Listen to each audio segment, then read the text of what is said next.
All right, welcome back to another episode of Mike Reads. Today we'll be continuing in our series on Adam Smith's The Wealth of Nations with yet another read in Chapter 11, which is Of the Rent of Land. We are in the middle of Part 3 of the variations in the proportion between the respective values of that sort of produce which always affords rent and of that which sometimes does and sometimes does not afford rent. We are in the subsection of that subsection entitled Digression concerning the variations in the value of silver during the course of the 4 last centuries. Smith breaks this up into 3 different periods. We are towards the end of the third period. We should be able to finish this subsection up today. As I've said before in previous reads, this part of the read is a bit of a slog, so I will post a video. So I do encourage everyone to hang around with us, but I will post a video link. I will post a link to the video where we begin the second book, which is effectively Chapter 12, for those of you who are not willing to stick through this slog. We will have to backtrack just a tiny bit to put everything into context from where we left off yesterday. But go ahead. Well, I guess we'll go ahead right on and dive right in. Since the first discovery of America, the market for the produce of its silver mines has been growing gradually more and more extensive. First, the market of Europe has become gradually more and more extensive. Since the discovery of America, the greater part of Europe has been much improved. England, Holland, France, and Germany, even Sweden, Denmark, and Russia have all advanced considerably both in agriculture and in manufactures. Italy seems not to have gone backwards. The fall of Italy preceded the conquest of Peru. Since that time, it seems rather to have recovered a little. Spain and Portugal, indeed, are supposed to have gone backwards. Portugal, however, is but a very small part of Europe, and the declension of Spain is not, perhaps, so great as is commonly imagined. In the beginning of the 16th century, Spain was a very poor country, even in comparison with France, which has been so much improved since that time. It was the well-known remark of Emperor Charles V, who had traveled so frequently through both countries, that everything abounded in France, but everything was wanting in Spain. The increasing produce of the agriculture and manufactures of Europe must necessarily have required a gradual increase in the quantity of silver coin to circulate it, and the increasing of wealthy individuals must have required the like increase in the quantity of their plate and other ornaments of silver. Secondly, America is itself a new market for the produce of its own silver mines, and as its advances in agriculture, industry, and population are much more rapid than those of the most thriving countries in Europe, its demand must increase much more rapidly. The English colonies are altogether a new market, which partly for coin and partly for plate, requires a continually augmenting supply of silver through a great continent where there never was any demand before. The greater part, too, of the Spanish and Portuguese colonies are altogether new markets. New Granada, the Yucatan, Paraguay, and the Brazils were, before discovered by the Europeans, inhabited by savage nations who had neither arts nor agriculture. A considerable degree of both has now been introduced into all of them. Even Mexico and Peru, though they cannot be considered as altogether new markets, are certainly much more extensive ones than they ever were before.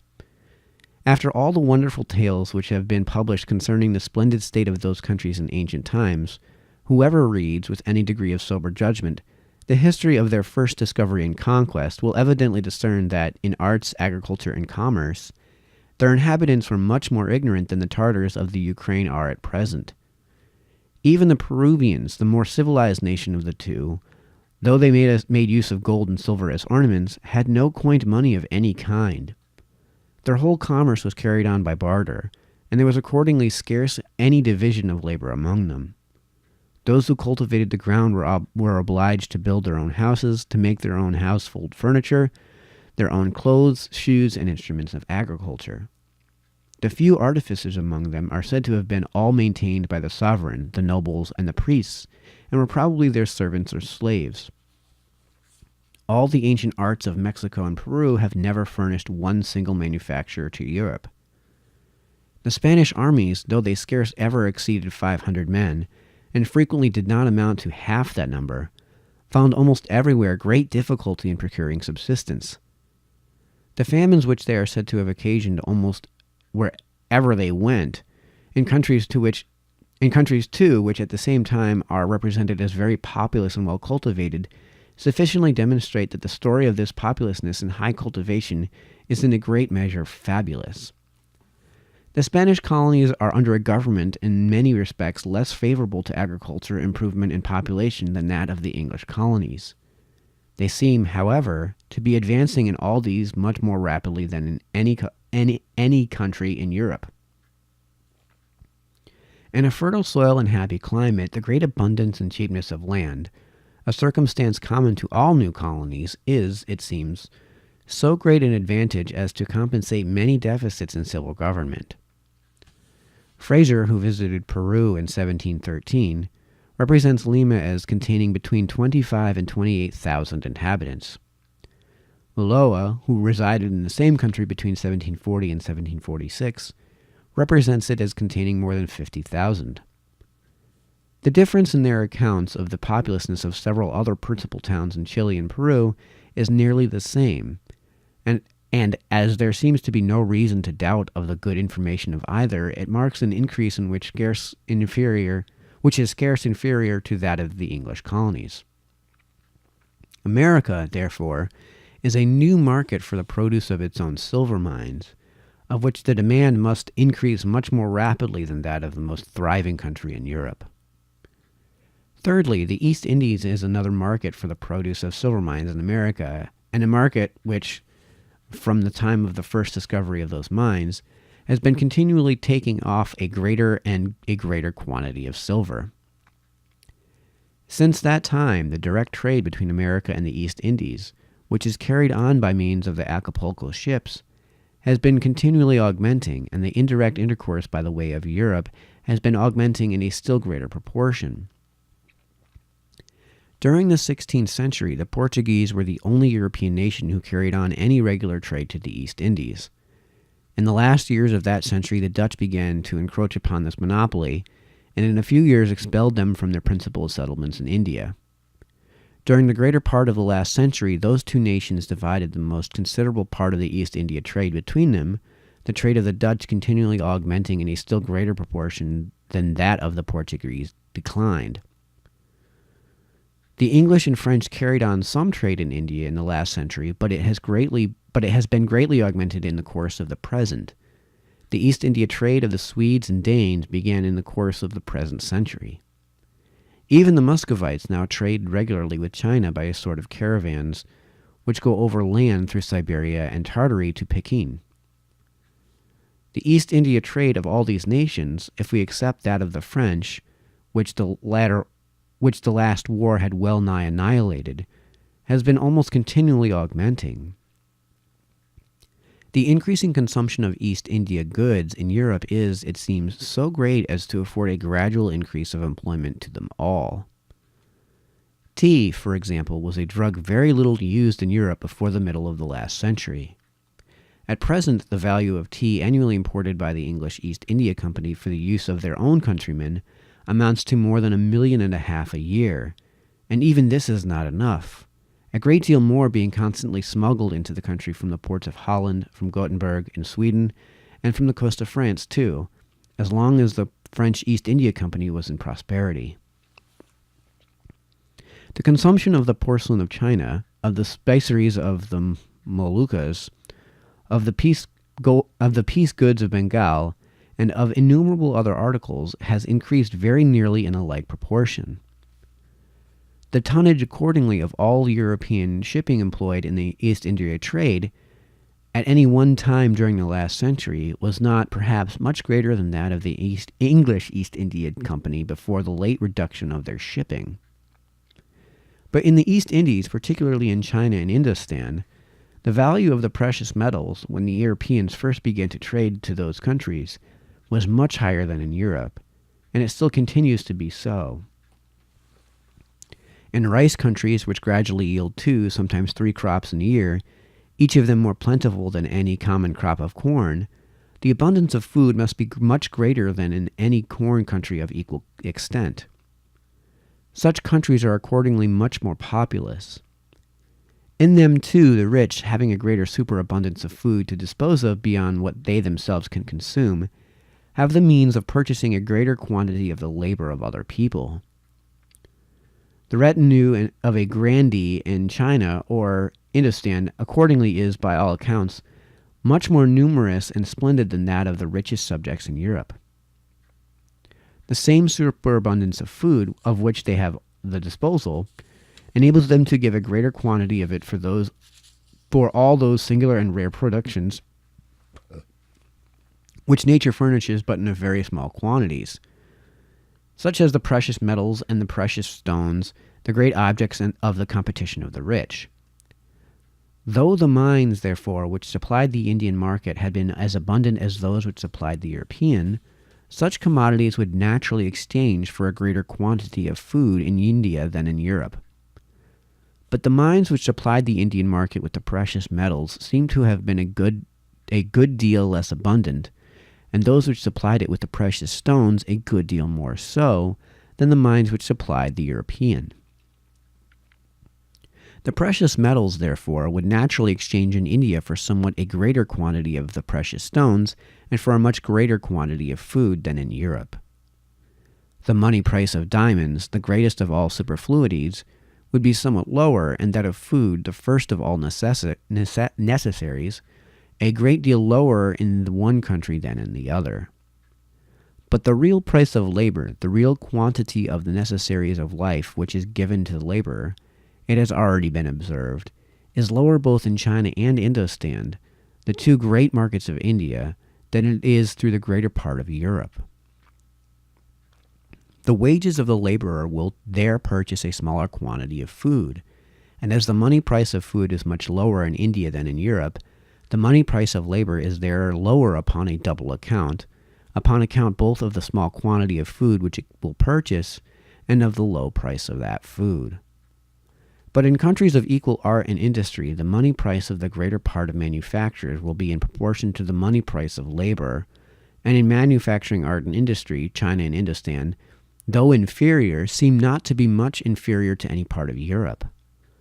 The money price of the greater part of manufacturers, therefore, will naturally be much lower in those great empires than it is anywhere in Europe. Through the greater part of Europe, too, the expense of land carriage increases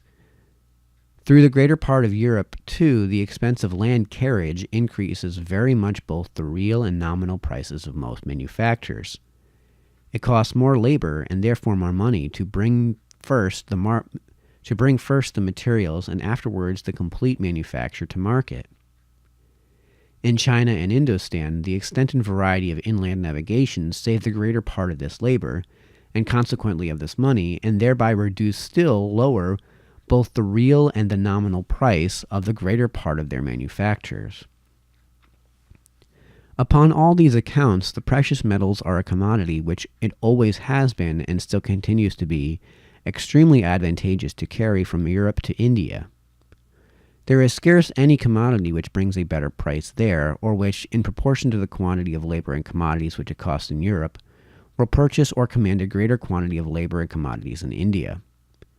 It is more advantageous to carry silver thither than gold, because in China and the greater part of the other markets of India, the proportion between fine silver and fine gold is but as 10 or at most 12 to 1, whereas in Europe it is as 14 or 15 to 1. In China and the greater part of the other markets of India, 10 or at most 12 ounces of silver will purchase 1 ounce of gold. In Europe it requires from 14 to 15 ounces. In the cargoes, therefore, of the greater part of European ships which sail to India, silver has generally been one of the most valuable articles. It is the most valuable article in the Acapulco ships which sail to Manila. The silver of the new continent seems in this manner to be one of the principal commodities by which the commerce between the two extremities of the old one is carried on, and it is by means of it, in a great measure, that those distant parts of the world are connected with one another. In order to supply so very widely extended a market, the quantity of silver annually brought from the mines must not only be sufficient to support that continual increase both of coin and of plate which is required in all thriving countries, but to repair that continual waste and consumption of silver which takes place in all countries where that metal is used. The continual consumption of the precious metals in coin by wearing and in plate both by wearing and cleaning is very sensible, and in commodities of which the use is so very widely extended would alone require a very great annual supply. The consumption of those metals in some particular manufactures, though it may not perhaps be greater upon the whole than this gradual consumption, is, however, much more sensible as it is much more rapid. In the manufactures of Birmingham alone, the quantity of gold and silver annually employed in gilding and plating, and thereby disqualified from ever afterwards appearing in the shape of those metals, is said to amount to more than 50,000 pounds sterling. We may from thence form some notion how great must be the annual consumption in all the different parts of the world, either in manufactures of the same kind with those of Birmingham, or in laces, embroideries, gold and silver stuffs, the gildings of books, furniture, etc. A considerable quantity, too, must be annually lost in transporting those metals from one place to another, both by sea and by land.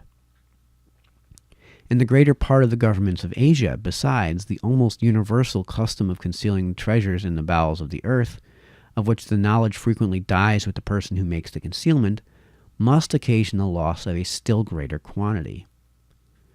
The quantity of gold and silver imported at both Cadiz and Lisbon, including not only what comes under register but what may be supposed to be smuggled, amounts, according to the best accounts, to about 6 million sterlings a year. According to Mr. Meggins, the annual importation of the precious metals into Spain, at an average of 6 years from 1740 to 1753 both inclusive, and into Portugal at an average of 7 years from 1747 to 1753 both inclusive, amounted in silver to 1,101,107 pounds weight, and in gold to 49,940 pounds of weight. The silver at 62 shillings the pound troy amounts to 3,413,431 pounds and 10 shillings sterling. The gold at 44 guineas and a half the pound troy amounts to 2,333,446 pounds, 14 shillings sterling. Both together amount to 5,746,878 pounds, 4 shillings sterling. The account of what was imported under register, he assures us, is exact. He gives us the detail of the particular places from which the gold and silver were bought, and of the particular quantity of each metal, which, according to the register, each of them afforded. He makes an allowance, too, for the quantity of each metal which he supposes may have been smuggled. The great experience of this judicious merchant renders his opinion of considerable weight. According to the eloquent and sometimes well-informed author of the philosophical and political history of the establishment of the Europeans in the two Indies, the annual importation of registered gold and silver into Spain at an average of 11 years, from 1754 to 1764 both inclusive, amounted to 13,984,185 and 4,149 piastres of 10 reals. On account of what may have been smuggled, however, the whole annual importation, he supposes, may have amounted to 17 millions of piastres, which, at 4 shillings 6 pence the piastre, is equal to 3,825,000 pounds sterling. He gives the detail, too, of the particular places from which the gold and silver were brought, and of the particular quantities of each metal which, according to the register, each of them afforded. He informs us, too, that if we were to judge the quantity of gold annually imported from the Brazils into Lisbon by the amount of the tax paid to the King of Portugal, which it seems is 1/5 of the standard metal, we might value it at 18 millions of cruzados, or 45 millions of French livres, equal to about 2 millions sterling.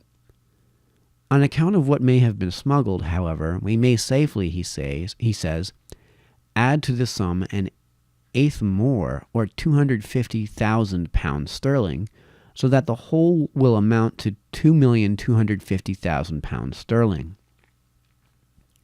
According to this account, therefore, the whole annual importation of the precious metals into both Spain and Portugal amounts to about 6,075,000 pounds sterling. Several other very well authenticated, though manuscript accounts, I have been assured, agree in making this whole annual importation amount at an average to about 6 million sterling, sometimes a little more, sometimes a little less. The annual importation of the precious metals into Cadiz and Lisbon, indeed, is not equal to the whole annual produce of the mines of America. Some part is sent annually by the Acapulco ships to Manila. Some part is employed in the contraband trade which the Spanish colonies carry on with those of other European nations, and some part, no doubt, remains in the country. The mines of America, besides, are by no means the only gold and silver mines in the world. They are, however, by far the most abundant. The produce of all other mines which are known is insignificant, it is acknowledged, in comparison with theirs, and the far greater part of their produce, it is likewise acknowledged, is annually imported into Cadiz and Lisbon. But the consumption of Birmingham alone, at a rate of 50,000 pounds a year, is equal to the 120th part of this annual importation at the rate of 6 millions a year. The whole annual consumption of gold and silver, therefore, in all the different countries of the world where those metals are used, may perhaps be nearly equal to the whole annual produce. The remainder may be no more than sufficient to supply the increasing demand of all thriving countries. It may even have fallen so far short of this demand as somewhat to raise the price of those metals in the European market. The quantity of brass and iron annually brought from the mine to the market is out of all proportion greater than that of gold and silver. We do not, however, upon this account, imagine that those coarse metals are likely to multiply beyond the demand, or to become gradually cheaper and cheaper. Why should we imagine that the precious metals are likely to do so? The coarse metals, indeed, though harder, are put to much harder uses, and as they are of less value, less care is employed in their preservation. The precious metals, however, are not necessarily immortal any more than they, but are liable too to be lost, wasted, and consumed in a great variety of ways. The price of all metals, though liable to slow and gradual variations, varies less from year to year than that of almost any other part of rude produce of land, and the price of the precious metals is even less liable to sudden variations than that of the coarse ones. The durableness of metals is the foundation of this extraordinary steadiness of price. The corn which was brought to market last year will be all or almost all consumed long before the end of this year. But some part of the iron which was brought from the mine 200 or 300 years ago may still be in use, and perhaps some part of the gold which was brought from it 2,000 or 3,000 years ago. The different masses of corn which in different years must supply the consumption of the world will always be nearly in proportion to the respective produce of those different years. But the proportion between the different masses of iron which may be in use in 2 different years will be very little affected by any accidental difference in the produce of the iron mines of those 2 years, and the proportion between the masses of gold will be still less affected by any such difference in the produce of the gold mines.